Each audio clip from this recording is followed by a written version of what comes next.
guys, Coach Ben here, bigbenchas.com, and today I want to talk about having bicep and or elbow pain while you're bench pressing. All right, this is something that's very, very common. Many people go through this type of pain when they're bench pressing. It's almost like a shooting sensation going down your arm. All right, you get that pain through your elbow. You can feel it in your bicep tendon as well. This is a very common thing, and I get asked often, what should I do to fix this? Well, I typically refer out to a PT.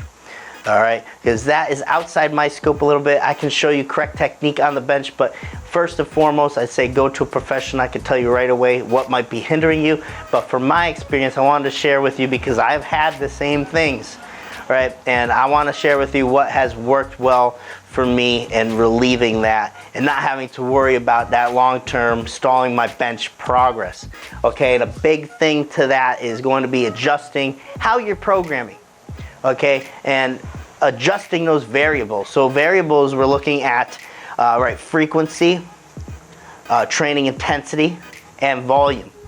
All right, so you can adjust all three. You know, you can play and plug and play with all three. Usually what I do is adjust the intensity. So I will keep the same frequency. I always bench twice a week. All right, if something's really bad, I'll take away a second bench day. I'll let myself rest. But usually what I'll do is adjust the intensity, and that's okay for me. All right, so I'll do speed work, something light on that other day, or I might do another week of very low intensity stuff, but I'll keep the same frequency. Volume doesn't change too much despite the weight being a little bit lower. So I'll do the same amount of work, just with a lower weight. And just by making that adjustment at the right times, that usually can keep you well off with the elbow pain, so you can stay away from getting too bad with that stuff and having it affect your training in the future. So that's the first thing I look to do, is adjust those variables, because a lot of people, they don't want to tone back on their training as a result. But when something like that comes up, you have to tone back on your training. You got to allow yourself to fully recover from that. Okay, very, very important. The next thing that has helped me tremendously is getting deep tissue massage. All right, from the right person, that can make all the difference. I would seek out that help. I would seek out the help of a PT who might be able to do something for you in that regard.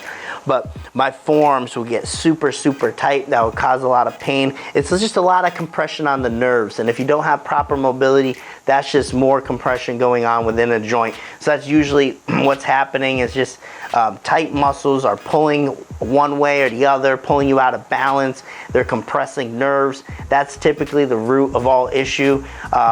And what specifically, PT can usually address that specifically for you. But a deep tissue massage is going to loosen a lot of that, allows the nerves to breathe, allows you to have more mobility. It has paid dividends for me. So that's something I seek to do regularly. Yes, it's an investment, but if you go without it, how much it's going to affect your training, it's well worth doing. All right, well worth doing.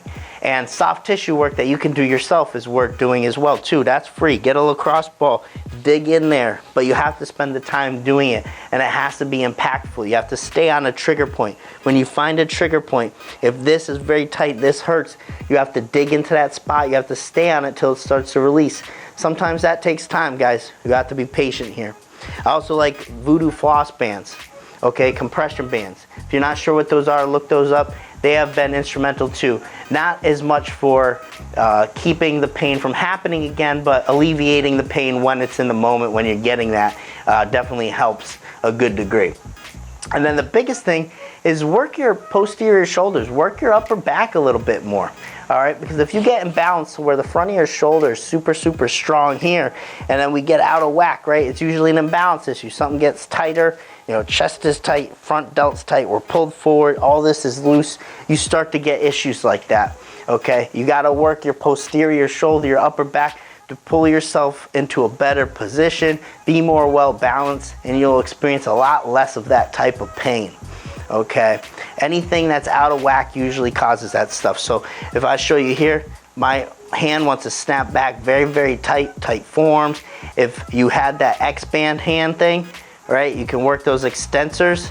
That's going to help you because I'm way out of balance there. So if I did more of this, that will certainly help me as well. So you got to find those imbalances, seek out the extra help. But that is my take on helping alleviate some of that elbow and bicep pain, which I've had in the past, but those are the things I've done to combat it. Haven't really had an issue.